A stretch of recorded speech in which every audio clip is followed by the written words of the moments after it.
Chapter 5, Example 2. Dividing a tank in two and reducing the free surface effect and improving the GM. So the first thing we need to do is to calculate the ballast weight. And they tell us that the tank is half filled with seawater, so therefore the ballast is half the height of the tank. So it's your length times your breadth times your height times the density of the water. So that's 16 times 8 times 3, because that's half the height of the tank, times 1.025. So your ballast is 393.6 tons. So the next step is to calculate the kg of the vessel. So it's easiest to do this in a table format. So they indicate that we've got a rig of 60,000 tons and we've just calculated the ballast weight that we've added. So the weight of the rig, 60,000 tons. The vertical center of gravity is 7.2 meters. Multiply these together, you get a vertical moment of 432,000 ton meters.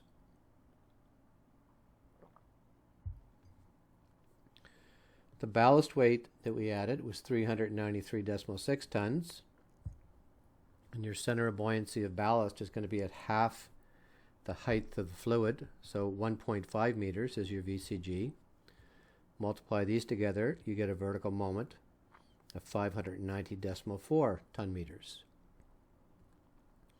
So we add up the weight column, we get 60,393.6 tons. Now we add up our vertical moment column, we get 432,590.4 ton meters. So now to calculate the kg, the formula is your vertical moment divided by your total weight.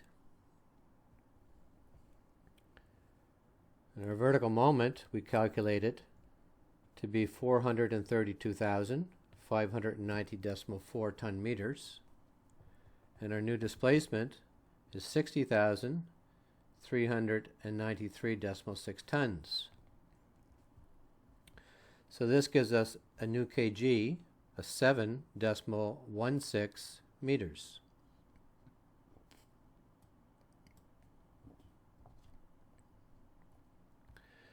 So next we have to calculate the shift of the center of gravity due to the free surface effect in this tank. So the formula for that is G to GV equals the length times the breadth cubed, and this is the dimension of the actual tank, times the density of the ballast water, which is 1.025, divided by 12 times the volume times the density of the water that the vessel is floating in, which is also 1.025.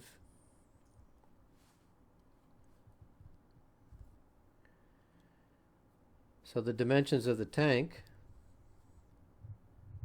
our length is 16 meters,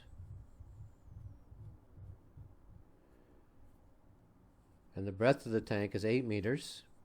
So it's 16 times 8 cubed times 1.025 divided by 12 times the volume. Now we don't know the volume, but we calculated the displacement.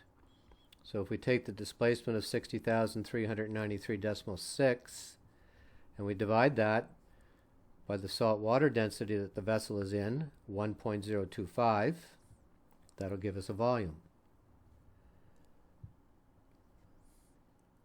And then we multiply all this out by 1.025 for the ballast water and 1.025 for the water that the vessel is floating in. So we end up with a shift of G due to the free surface effect of 0.012 meters.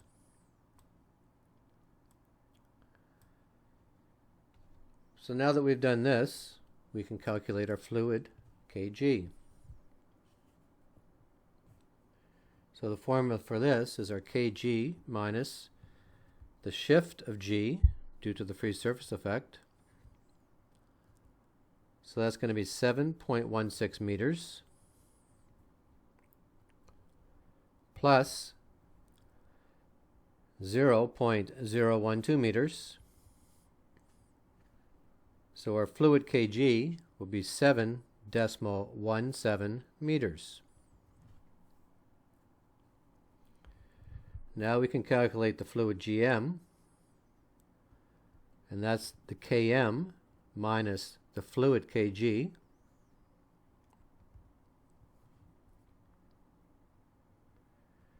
So our Km is 9.8 meters.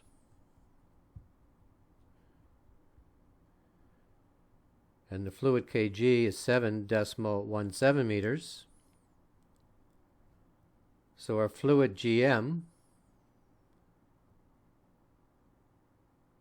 will be 2.63 meters.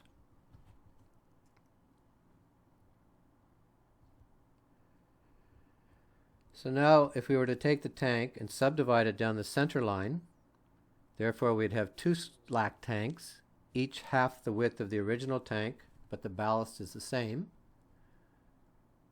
We calculate this the same as the previous question for the free surface effect, shift of G, except now we have two tanks, so it's G to GV equals 2 times the length times half the breadth cubed for the tank. We're going to multiply that by the density of the ballast water, which is 1.025. We're going to divide it by 12 times the volume, and again we take the displacement, and we're going to divide the displacement by 1.025 in order to get the volume. And then we multiply it all out by 1.025, which is the salt water density that the vessel is sitting in. So putting all the numbers into the calculation, we have 2 times 16 times half the breadth, so that's 4 cubed.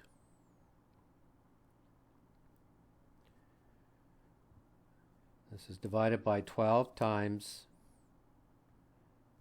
the displacement, 60,393.6 tons, divided by our salt water density, 1.025. And again, we're multiplying it all out. The dimensions of the tank times 1.025 and 12 times the volume times 1.025.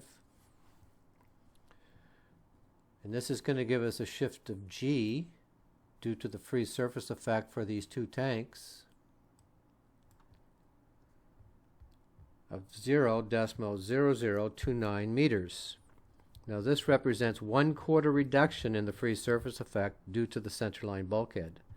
So if you took this shift of G and applied it to the shift of G with the single tank, you would find that it's a 1/4 reduction in the free surface effect. So now to calculate the fluid kg, it's the kg plus the shift of G for these two tanks. So it's 7.16 meters plus 0.0029 meters. So the fluid kg is 7.163 meters.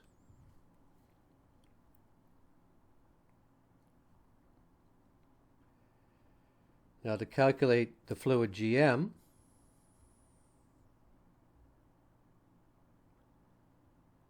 this would be the Km minus the fluid kg.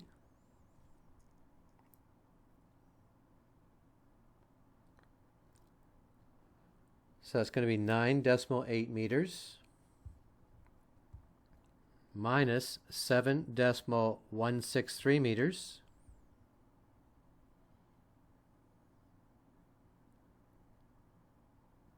So our fluid GM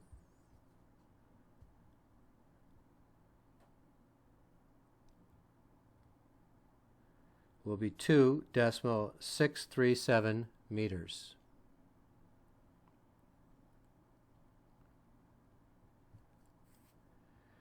So you can see the GM of the drill ship is larger and the kg is smaller.